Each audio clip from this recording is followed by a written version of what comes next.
Can you count the number of times you have made a timetable and you failed to follow it?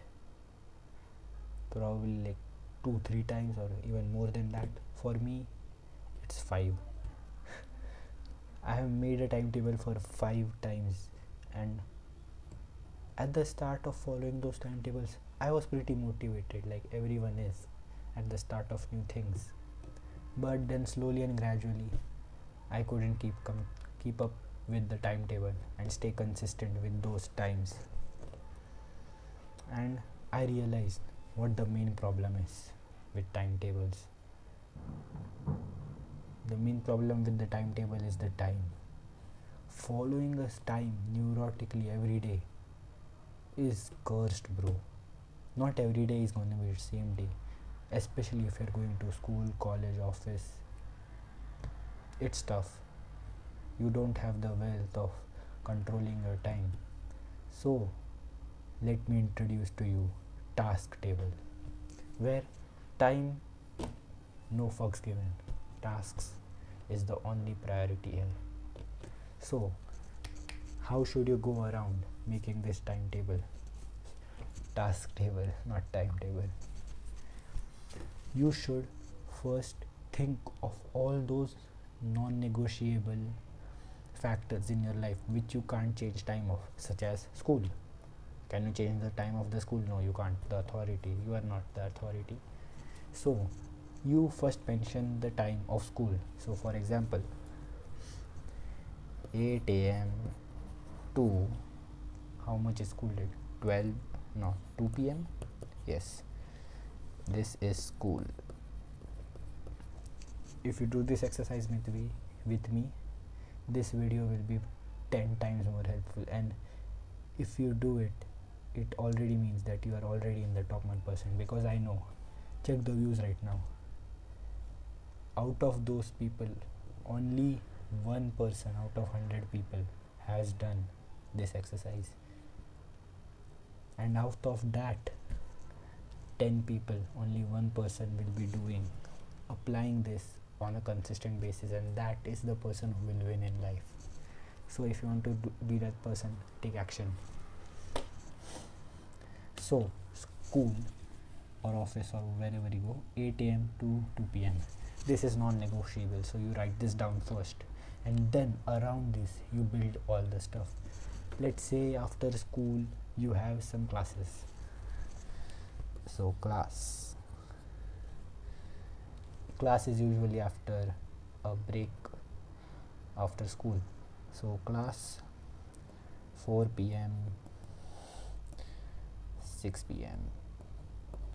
I think that's pretty decent for a class. If you are practicing for some competitive exam, well, wish you luck. You already have made your task table by now. Anyways, you can refer to this. So school done, class done. These are non-negotiable. Now time to set up your routine. Sleep is the first thing. You should get at least 7.5 hours of sleep, because 1.5 hours is one circadian rhythm. So 7.5 hours is 5 circadian rhythms. So you should aim for that. That means 7.5 hours you will be asleep, and if you can do more, 9 hours. Perfect, very good.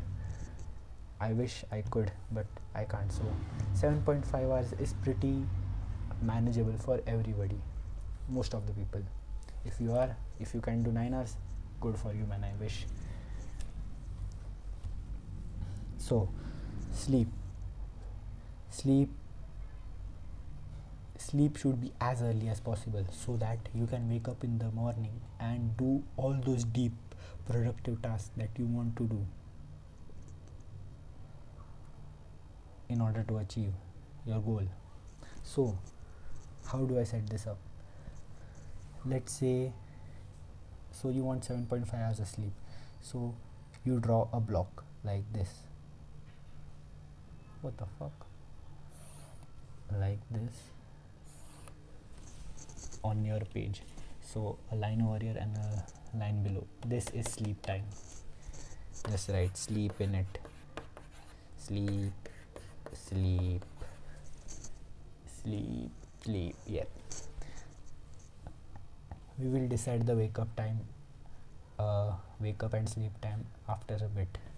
So what should you do now? After class you have to decide what you are going to do. Let's say you have three tasks after class. One is dinner, compulsory, and dinner usually most people do it before sleep. So that is one, dinner. I recommend you do dinner before another tasks of sleep. So before sleep there should be probably study, then before that there should be dinner, and before dinner I don't know, some other task that you might have. So for me it's dinner, then study, then sleep. Don't give time to all these other things except those which are non-negotiable. So you have dinner, study, sleep, and then in this time gap you can again add rest, then study. This is a very rough one that I am making. You can just start with this and then end up with a, what can you call it, a fair task table, not timetable. Remember, we are not writing time here. So that's what it is. For dinner it takes 1 hour, sorry, not 1 hour, 30 minutes. So you write down 30 minutes. Here you mention the duration, not the time which you are going to eat it. So 30 minutes takes, dinner takes 30 minutes.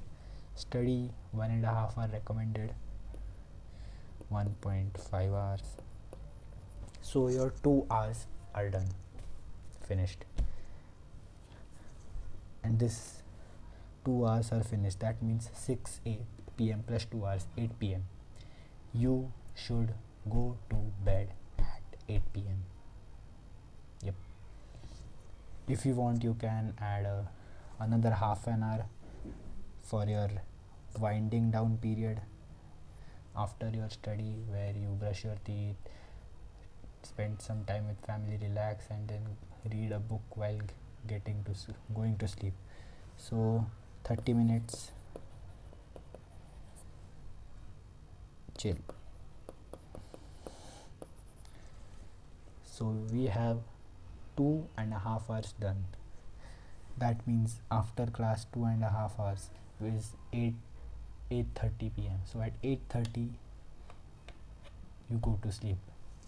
Well, since time doesn't matter and the task does, the time can change. So not 8:30, but after 2 hours of returning from class you will go to sleep. This is the perfect routine that you have to follow, not exactly the one that you can achieve every day, but aim to achieve this every single day. Now you have slept at 8:30 and you need 7.5 hours of sleep. So if we calculate, you will wake up approximately, and because it takes half an hour to fall asleep for an average person, let's say you sleep at 9. So at 9 your head goes into those dreams and deep sleep. So from 9 to 5, why did this sound like rat race something, but anyways, from 9 to man, I'm so bad at calculating shit. From 9 to 4 you sleep, then at 4 you wake up. So that is 7.5 hours of sleep complete. That means from 4 till 8 you have that productive block before your school time to do all those stuff that you want to do in order to achieve your goals. That's the big antelope tasks, and I have explained what antelope tasks and rat mice tasks are in my another video, so you can check that out. It's mentioned in the title, the 10 a.m. rule video. So the antelope tasks, you can finish them after your sleep and before your school, which is this period. You do these tasks here, non-negotiable. Okay, so what your average day looks like. Let's start from the non-negotiable factors. School, rest, study in between, then class, then dinner, study, relax, sleep. Then wake up early in the morning in order to have some time to study, because your mind will be refreshed and you will have more thinking power, so your cognitive processes will be fast as fuck, so that between this time you can have the highest leverage of studying and the most output. This will be achieved. Antelope tasks can be achieved only during this period, mostly during this period, and the best during this period. Imagine how many hours you have: 4, 5, 6, 7, 8. 4 hours. That means 2 circadian rhythms you can easily achieve with sufficient 1 hour break. Imagine, bro. Life could be dreams, and that is your life planned out. So, timetable. Start to make tasks table, so that you can stack one task upon another, so that time is no longer the criteria in order to get your work completed. This is also partially inspired from the Atomic Habits book by James Clear, where he talks about habit stacking, which makes it easier for one to form habits.